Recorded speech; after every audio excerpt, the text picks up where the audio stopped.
ꯑꯍꯥꯟꯕꯃꯛꯇꯗ Diamond TV Plus की माइकैदगी Diamond TV की माइकैदगी ma'am पुनमकपु इकोकनोन खुरुमजरी तराम नोक्सरी ngasi miyam gi damakta puduna laksiri live phoning program thormasida adomna pamba film misei oiro matam misoi oiro apama makhanbiro khanbagi khudong sabama thamjari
ahanbamuktada Diamond TV की माइकैदगी aboni ngomamna ikokno na khurumjari mayam punamakpu taram noksari ngasi ningthokaba numit ki mari leina mayam gidamta puduna laksari live phoning program tharomasida adomna pamba sei khanbiu ngasi live sa talengsin biriba sing taram noksari asom linthoi abe waikhom purnima seram Joy Moirangthem Sarangthem Susila Devi Athoi Soraisem Purnima Seram Joy Moirangthem Asom Linthoi Pudimok Taram Noksari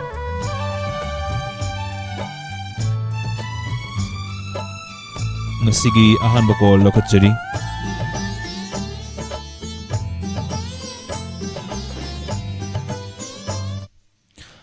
Hello. Hello. Taram Noksari, isagi ming lefam habiyu. Good afternoon, sir. Good afternoon, Taram Noksari. Ay, nung tuwing orok tagin, Ranjita Kaisang. Taram Noksari. Ranjita Kaisang masi kari say tabi gani. Ay, kisalingin yung dagi. Mas karani na sa kway. Wahan na matan yung dagi. Isa sa tabi sa. Isa ngasi live phoning program gi ahanba caller oye somna ko Ranjita na ado kari phobige Yam nungai sa. Han live phoning program gi thromda call kya kuma phangbigrage Phone budi phana na khange ai di toy na di order di. Ado ya jade. Toy di fangi ado kana gum khara de sungphang phangdrini ko somna lam lai ok phaba sing da ba mayam dugi keno tawza ya ai toy na di order da ban hoi somna call da wada phangdaba nate taroktrisi ado yam toin taroktrisi atopa thorom sibu saru ya zaningba mayam leri makoi gi yenga taw khang taw da bida leibane ko yam fasabu wakaloni ado ise ise kana na tamina gani Kasi live chat talaga niya, di ba? Mano mapang ikininang bayan ko na masatabi na kasi. Ando ba, Diamond TV channel tabi, di ba? Ando TV ba yun, di ba? Bayan ko na, anong tabi na kasi.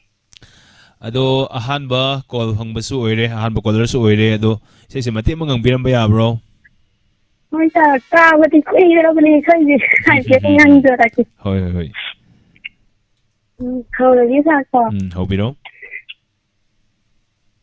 Sini kukudinda Naniwa kanta kaliyay Isana isabu Kalliwa pawdana Maram kariyina Ayu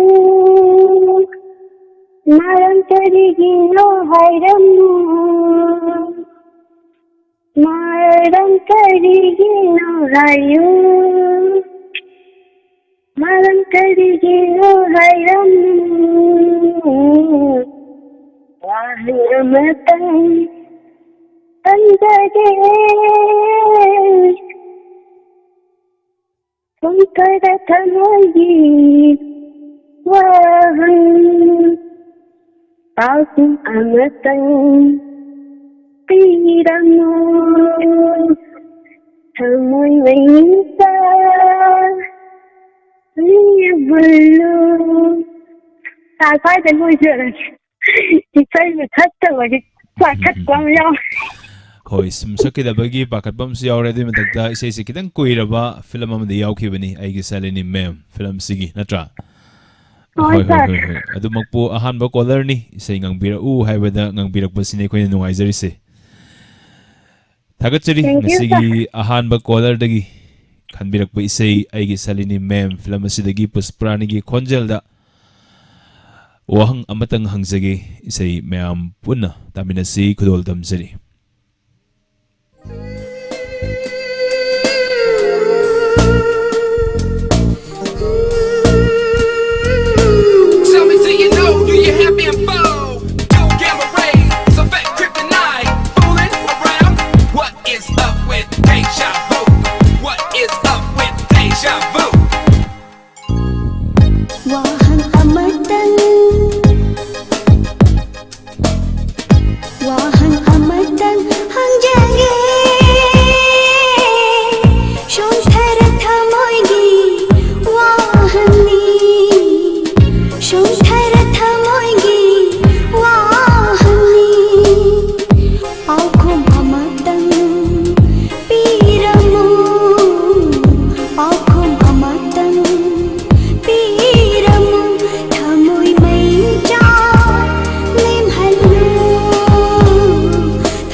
ahanba caller dagi say matamina kre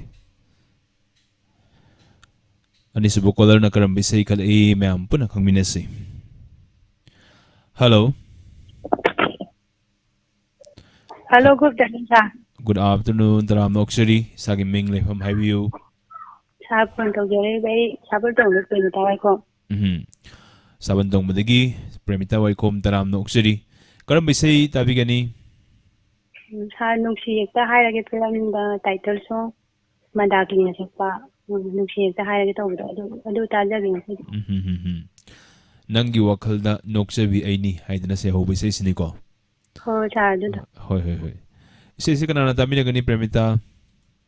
Sa dum ko laptop ko yaw na tabi ba dum kudum isinaw kudum kadum tami na jara. Ngasi kay Matel Zabi lagi. Sa ngasi Iro monga yen tong bo ja ja. Ma how bang actini. Ho. Ado isa yam pazabam su kan bile mati amtang ang binom biya bro. Toy nang jara ki sa. Ang biro? Ho jara ki sa. Nangi wakhalda nokchabi aini nangmoda bada kapchabi aini pugning nungshina yengjabada ikaibasu khangdabi aini nungsi hekta hairage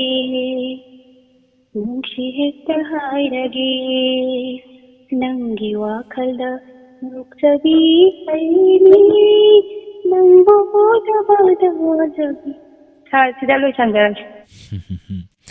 Yam kuiraba matamamgi say ni somna ningsing miba hiding alay na tagachari. Ngasi lapsa tala ibiriba sing TV channel gi mamangda TV gi mamangda lengsin biriba khudi makta amadi YouTube yang biriba khudi makta say si sinazari kusem lapta biriba sing the sinazari. Thank you.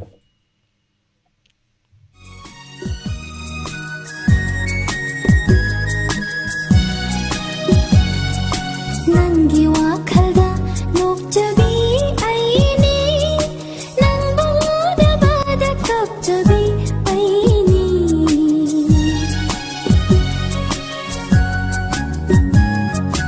nangi wakhalda nokchabi aini nangmoda bada kapchabi aini pukning nungshina yengjabada ikaibasu khangdabi oirabini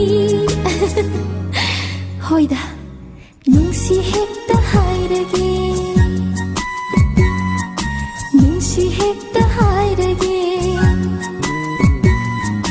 nangi wakhalda nokchabi aini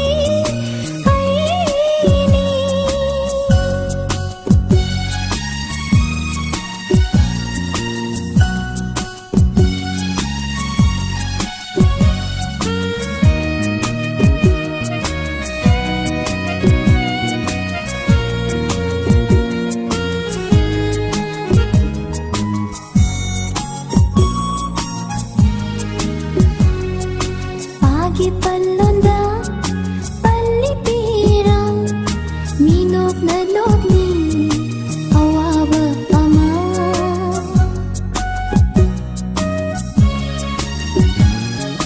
Pagi palonda palipiram minok na nokni awaba ama haina dama natang putli babu ningol thamoy chingna bara haina dama natang putli babu ningol thamoy chingna bara momoni nokna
ꯅꯨꯡꯁꯤꯒꯤ ꯅꯣꯡꯊꯥꯡ ꯀꯨꯞꯈꯤ ꯊꯃꯣꯏꯗ ꯊꯃꯣꯏ ꯍꯣꯕ ꯍꯩꯕ ꯅꯪꯅ ꯊꯣꯠꯆꯅꯧꯖꯕꯤꯅꯤ ꯀꯥꯎꯕꯤꯒꯅꯨ ꯅꯨꯡꯁꯤ ꯍꯦꯛꯇ ꯍꯥꯏꯔꯒꯦ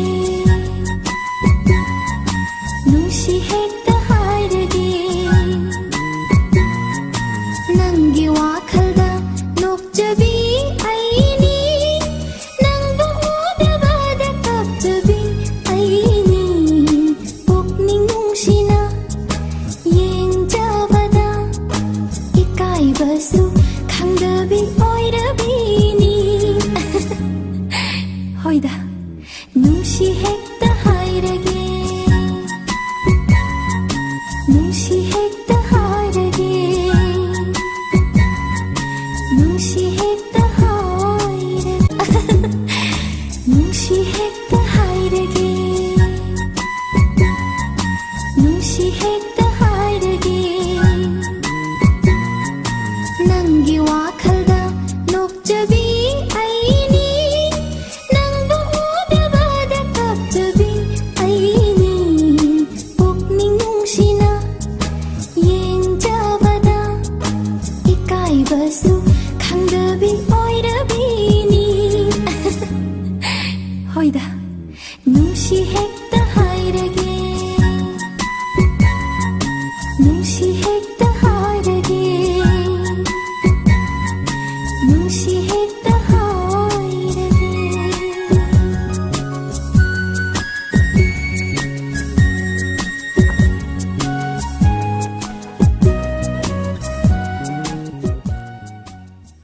थागतसरी पदमकपु मथंगी कॉलर अमद खुदोंसा पिजरी हेलो Hello? तराम नोक्सरी सागी मिंग लेफम हाइबियो Sir, Vijeta Kapsing, कक्सिंग दगी Vijeta Mayang. बिजेता मयांग लंबम तराम नोक्सरी ngasi karam bisai khan biga dawri Sir, Nungshi, yam phajaba isai makhan bi isai se kanana tamina doino Sir, life ka khudin ka tamina मान जनंगबु हाइबा से होबो से ओइदो माले सोंग से Samsung tam abadi danubi na sakpasini aduga jiten khaidem na music tawbasini ado se mate mangang biramo Khoi khang ngam ngambiramo Nungshi, Luno, Canada, Manglan, Taibong, Savida, Nungshi, Hangi, Haida, Manglan, Taibong, Savida, Nungshi, Hangi, Haida. That's right, adudi isai se hajarak lage mayam puna taminarase Khoi थागतचरी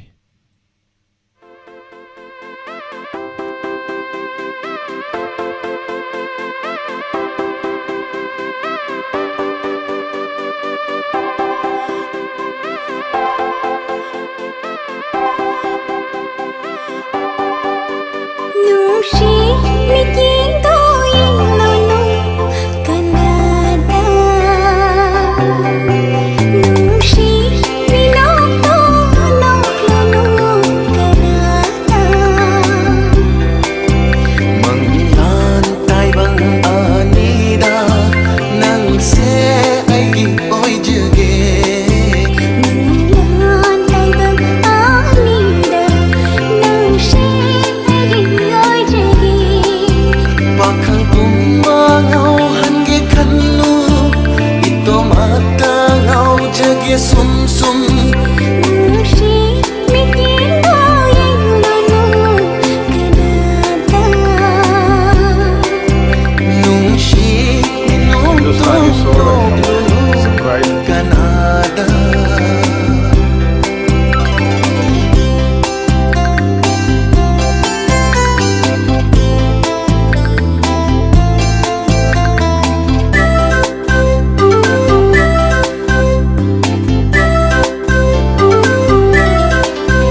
ꯁꯤꯗꯩ ꯂꯥꯟꯊꯣꯛꯄꯤꯔꯝꯃꯒꯦ ꯅꯪ ꯃꯐꯝꯁꯤꯗ ꯑꯃꯨꯛ ꯂꯥꯛꯀꯅꯨꯀꯣ ꯑꯗꯨꯗꯤ ꯅꯪ ꯆꯠꯈ꯭ꯔꯣ ꯑꯩꯗꯤ ꯅꯪꯕꯨ ꯎꯕ ꯐꯪꯅꯕ ꯑꯩ ꯃꯐꯝꯁꯤꯗ ꯅꯪ ꯉꯥꯏꯔꯝꯃꯒꯦ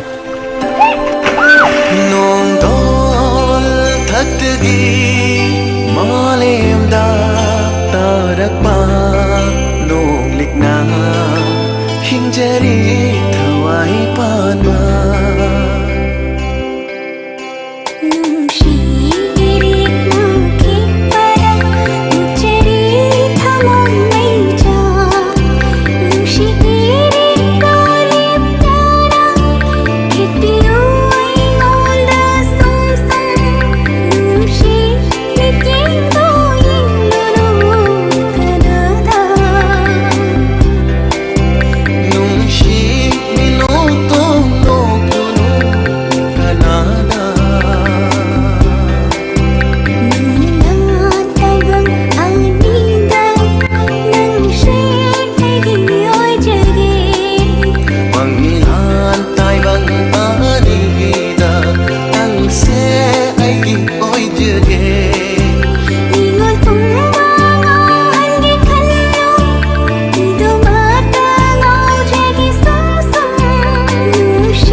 Thakachari Myambu Punamoku Taram Nokchari Ngasigi Lapsata Hojik Lengsin Birk Sing Taram Nokchari Matangi Kolar Madakudongja Pizari.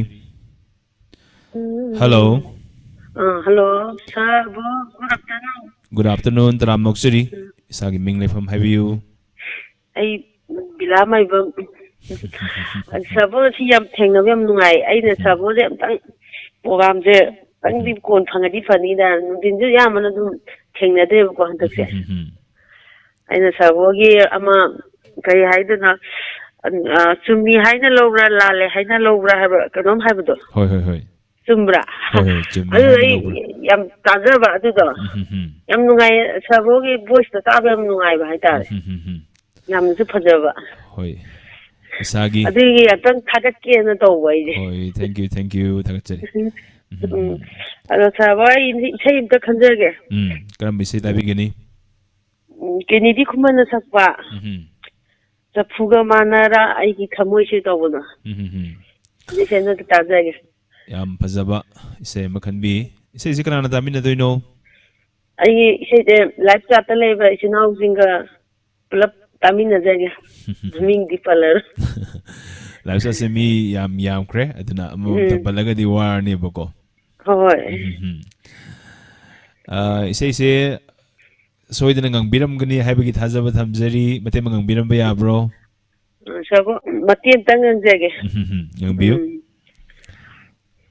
Saphuga manara aigi thamoi se thugai bire he nangi misina. Saphuga manara aigi thamoi se thugai bire he nangi misina.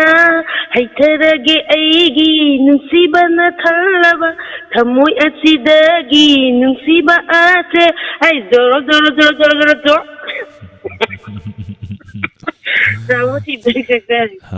Madam Hoi ma'am Bilana Kantorok Pasi. Adum ma'am dagi kara entertain oiba kara adum tawa de nok pa yaba adu kumangakta oina kambira ai Thakachari.